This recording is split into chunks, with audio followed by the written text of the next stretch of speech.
So I'm pretty sure we've all heard the backlash about Joker, Folie, Deux, or whatever the fuck it's called. Like, this movie has literally made less money than fucking Morbius. That's how you know this shit's bad.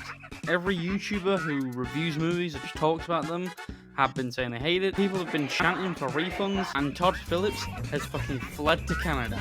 And the box office for this movie is plummeting faster than Warner Brothers execs from their headquarters. And yet, after all that, I actually quite like the film. And you know what? Fuck it. I'm gonna make a video defending this movie for all 4 people who like it. Now, normally when people talk about bad movies, they normally talk about the good stuff first, so I think I'm gonna do the same thing here. First, the existence of it. Okay, I know how this sounds. It sounds like I don't even like it exists, but just stick with me here. A big aspect of the first film is that we don't know what's real. Multiple times in the film, we see Arthur have delusions, and it's never fully explained if it's real or if it's fake or, whatever.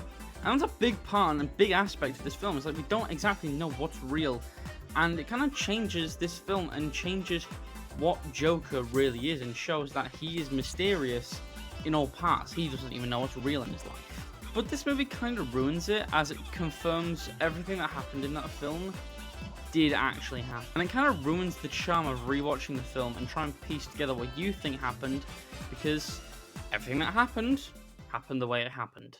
Next, the ending. Okay, so for all of you who haven't seen it, I'm going to put a timestamp here, just in case you don't want any spoilers. Alright, let's go. So at the end of the film, Arthur is led into a corridor in the prison and is killed by some random fucker who just shanks him and then carves his face with a smile.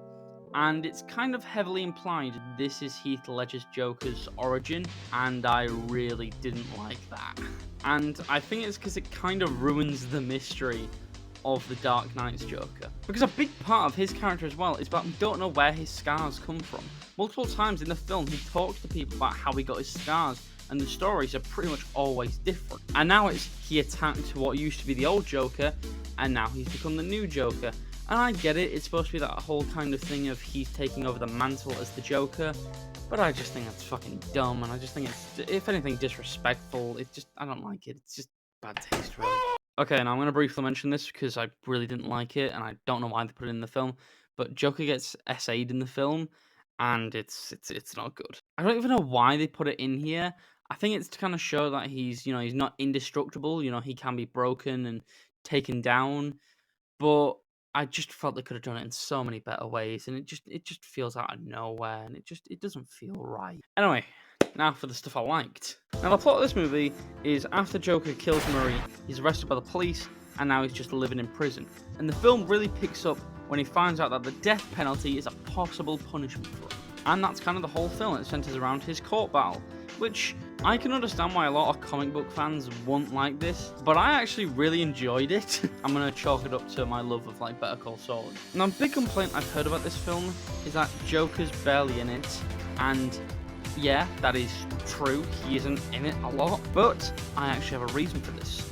Because on YouTube, there is a behind the scenes video, and Todd Phillips literally says this. I have never really thought about doing a comic book movie. For me, it was more about this idea of doing a character study, but about somebody people have no idea who, what, where he came from or anything like that. So it kind of came at it that way. It wasn't like, oh, I want to make a Joker movie. It was really came from how do you make a great character study and get people to want to see it? Yeah, so Joker, it's not even supposed to be about Joker. It's just a way for people to see a fucking character. And another complaint I've seen is that Joker isn't in the film. But if I'm going to be honest, I quite like how we were more looking deeper into who Arthur is as a character.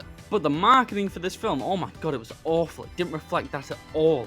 It really looked like we were getting another film starring the Joker. But we weren't. They got all 2 clips of the Joker and just stockpiled them throughout this entire trailer. Go back and watch it and tell me that is the same film. Now, the acting from Phoenix is good. Fucking shocker, I know. But what surprised me was the acting by Lady Gaga was actually quite good.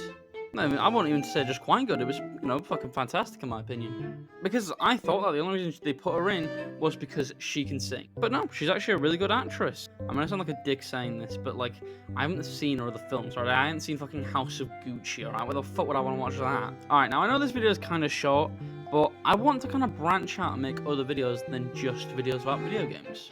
And I thought this would be quite interesting to talk about since I'm the only fucker who likes this film.